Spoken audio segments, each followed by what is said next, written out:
social discipline window are one of the many tools inside of the restorative practices system. A panel with 4 boxes. The vertical axis is often called control. I like to think of it as structure or expectations. The horizontal line, you have support, the level of support that you provide to a young person. So there could be a low level of support where you might be neglectful. And they can be someone that's just, absent and not present. And then there's a high level of support where you're really giving a lot, you're supporting a lot, but within that support, if you're not also holding to high expectations, you become permissive. They do things for people, and we say that many times can be undemanding. In the top left quadrant is the 2 box, and that's the punitive box.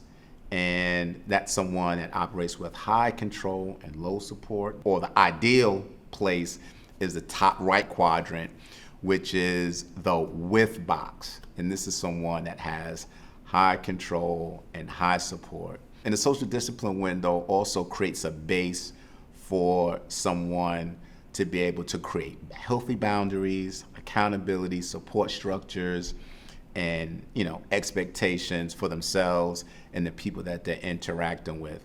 And when I think about the social discipline window, it gives me a level of self-awareness and social awareness to be able to course correct and then navigate to the ideal space, which is with. I grew up definitely in the punitive space. I wasn't heard. You know how I felt, didn't matter what I said. The way that I grew up was children are to be seen and not heard. Learning these different spaces, there was good. I don't have to be so hard and harsh when it comes down to everything, and actually hearing my kids out, about stuff and giving them the space to talk and share their ideas. For me as a father, there's a concern. I didn't want him to get taken advantage of. There's also, white supremacy, racism, and oppression. He has to understand 400 years of injustices. That's just a lot of stuff for a 9-year-old to understand. And I was a lot to him. And I had to, be self-aware and step back and allow him to be a boy. The home is ground zero of the resistance, right? And if you tell me that I can go home right now and start to combat anti-Blackness and anti-Black racism by not dominating my own children, or by not dominating my wife, or by creating, a healthy home environment, and thereby sending healthy children, healthy women, healthy men out into the community, that feels doable. We were able to talk about things that at first, I'm kind of thinking we got a good relationship. I'm a single dad, I'm doing my thing. But then when it became that, it was like, Dad, you kind of yell and you're aggressive and, you this. And I'm like, I kind of slapping my face. But then seeing these, learning these other spaces, I'm like, what I really was, what I'm saying? I didn't realize it then. And then it opened them up. And my daughter's now, my daughter is just will come lay across the foot of my bed, talk to me about is she liking somebody and stuff and other shit. I would never be able to do this. I never thought I could tell you I like somebody. I thought I would get in trouble for liking somebody. I'm like, no, so I don't know. So for me, that's been the importance of it, is definitely staying away from that punitive frame. Because I don't think personally that it worked. What it did for me was I began to listen more attentively, and that enhanced my level of engagement, with family, with friends, with coworkers, with students, and the community at large. And there is something golden about being quiet and really just listening and getting in another person's world and finding out what's important to them, what they care about, and even what they're dealing with. And restorative practices creates that space. I really try to allow them to kind of set their own standards and their own things, and we work on them together now, and instead of being in control of anything. I'd rather work with them and help them out, not do it for them or nothing like that, but just kind of be there to support them through the things that they want. Growing up, so yeah, we didn't have, well, I would say, yeah, it was more neglectful than anything. A lot of stuff was just, it happened, swept under the rug, and we went on about it. And now normal days, normal lives. And but the older and more self-aware you get, and when you have children that you care about, you realize that none of that stuff was helpful. There's sometimes when I'm tired. Work, I'm doing everything, I'm running.